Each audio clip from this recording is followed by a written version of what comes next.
Audio లీక్‌పై Polavaram MLA Balaraju reaction. NDA కూటమికి డప్పు కొట్టేందుకు సాక్షి ఛానల్ కుట్ర చేస్తోంది. ఒక ఎమ్మెల్యే ఏడాదిలో 100 కోట్లు సంపాదిస్తే 20 సంవత్సరాల ఎమ్మెల్యేగా ఉన్న తెల్లం బాలరాజు ఎంత సంపాదించాడు? మీ భాగోతం అంతా త్వరలో బయటపెడతా. మీరు అడిగితే నేను చెప్తాను. నేనేం చెప్పను, నేను చెప్పినట్టు ఉంటుంది. మళ్ళీ డబ్బులు లెక్క పెట్టుకోవాలంటారు. మీరు త్వరగా వదిలితే డబ్బులు లెక్క పెట్టుకుంటారు. గత 2 రోజులుగా సోషల్ మీడియాలో వస్తున్నటువంటి సాక్షి ఛానల్ కూడా దీని మీద స్పందించి చాలా చక్కగా న్యూస్ వేయడం జరిగింది. నేను సాక్షి ఛానల్ వారికి ఒకటే తెలియజేస్తున్నాను. అయ్యా, సాక్షి ఛానల్ వారు సంవత్సరానికి 100 కోట్ల రూపాయలు ఒక ఎమ్మెల్యే సంపాదిస్తే మరి 20 సంవత్సరాలుగా చేసినటువంటి మీ ఎమ్మెల్యే తెల్లం బాలరాజు 20 సంవత్సరాలకి ఎన్ని వేల కోట్లు సంపాదించాలని నేను సూటిగా మిమ్మల్ని ప్రశ్న చేస్తున్నాను.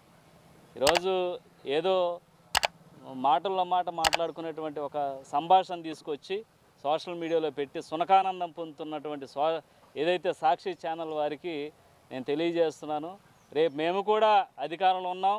తెల్లం బాలరాజు అనేటువంటి వ్యక్తి 20 సంవత్సరాలు బట్టి ఏ పనులు చేశాడో, ఏం చేశాడో, ఎక్కడెక్కడ ఏం సంపాదించాడో త్వరలోనే మొత్తం బయటకు లాగుతాం. మీరేమీ సునకానందం పొందవసరం లేదు. సాక్షి వారికి మేము అప్పుడు ఇలాగే ఒక 100 ఛానల్స్ని పిలిచి అయ్యగారు భాగవతం మొత్తం కూడా బయట పెట్టేటువంటి పరిస్థితి వస్తుంది. మీరేం కంగారు పడద్దు.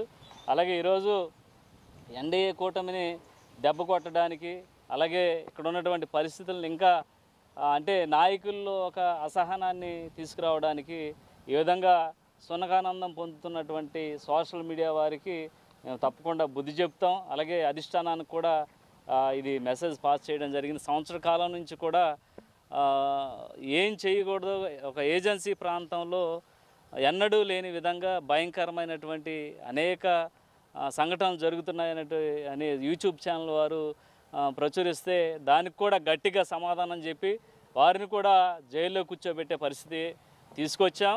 అలాగే మీరు కూడా ఏం కంగారు పడవసరం లేదు. మీకు కూడా సమయం దగ్గర పడింది. మీరు కూడా అదే పరిస్థితిలో ఉంటారని మరొకసారి తెలియజేస్తున్నాం. అలాగే ఈరోజు ఎన్డీఏ కూటమి పోలవరం నియోజకవర్గంలో చూస్తున్నటువంటి అభివృద్ధిని ఓర్చుకోలేక, అలాగే సంవత్సర కాలంలో ఎంత అభివృద్ధి చేశామో, వాళ్ళు 5 సంవత్సరాలు 50 లక్షల రూపాయలు సీసీ రోడ్లు పోస్తే నేను ఒక సంవత్సర కాలంలో 57 కోట్ల రూపాయలు నేను సీసీ రోడ్లు పోయడం జరిగింది. అలాగే పోలవరం ప్రాజెక్ట్ని గాలికి వదిలేస్తే నేను సుమారు 1000 కోట్ల రూపాయలు R&R ప్యాకేజీ ఇప్పించడం జరిగింది. అలాగే హైవేలు కానీ, అలాగే నిరుపేదలకు ఇల్లు కానీ, ఈరోజు అలాగే పంచాయతీకి సంబంధించి ప్రతి ఒక్క డెవలప్మెంట్ కానీ, అలాగే ప్రతి ఒక్కటి కూడా మేము ఈరోజు చేసుకుంటూ ముందుకు వెళ్తున్నాం. ఈరోజు నియోజకవర్గంలో నేను గెలిచిన దగ్గర నుంచి 151 CMRF రిలీఫ్ ఫండ్లు ఇవ్వడం జరిగింది.